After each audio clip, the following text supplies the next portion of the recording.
Dictation start होगी 5 second बाद। किसी भी इंसान की ताकत का सही आकलन तब नहीं होता जब सब कुछ अनुकूल चल रहा हो। असली परीक्षा उस दौर में सामने आती है जब परिस्थितियां प्रतिकूल होकर व्यक्ति को झकझोर देती है।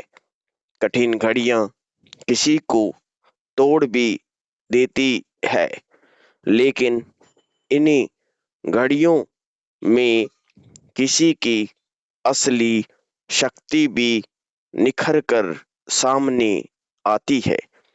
हम जिस समाज में रहते हैं, वहाँ हर व्यक्ति अपने जीवन में कभी न कभी कठिनाई, संकट या असहज परिस्थितियों का सामना करता ही है।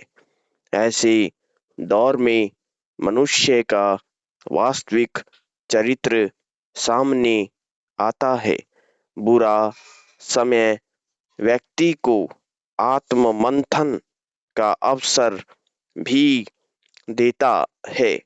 कठिन परिस्थितियां हमें यह सोचने पर विवश करती है कि हमारी कमजोरी क्या है और हमें किस क्षेत्र में सुधार करने की आवश्यकता है।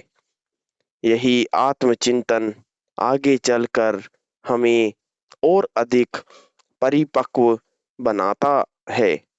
युवा वर्ग के लिए यह संदेश अत्यंत महत्वपूर्ण है। आज की पीढ़ी प्रतियोगिता के दबाव, करियर की चिंता और अस्थिर जीवन शैली से लगातार जूझ रही है।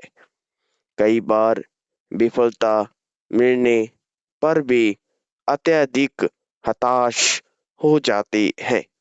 लेकिन यदि वे यह समझ ले कि विफलता ही उनकी असली ताकत जानने का द्वार है, तो वे उससे सीखकर और मजबूत बन सकते हैं। हार को अंत नहीं, एक नया आरंभ मानने की जरूरत है। हमें कठिनाइयों से भागने की बजाय उनका सामना करना चाहिए।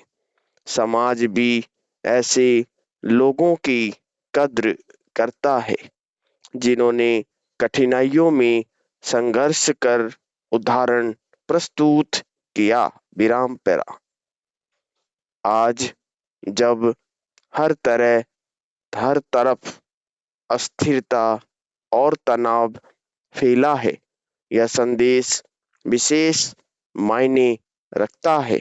हमें दूसरों को भी प्रेरित करना चाहिए कि बुरा वक्त उनकी शक्ति को पहचानने का अवसर है।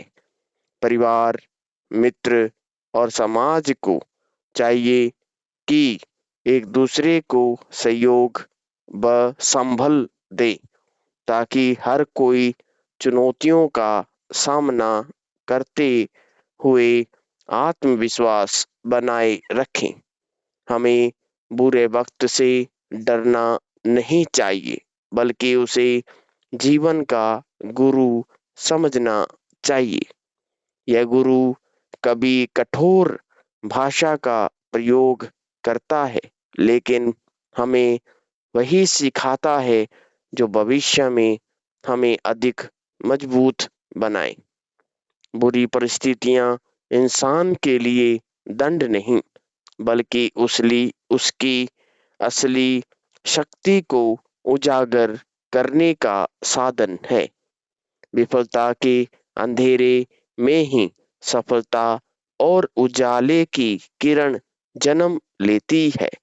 असली ताकत वही है जो कठिन समय में टूटने न दे, बल्कि और ऊंचा उठने की प्रेरणा दे। समाप्त।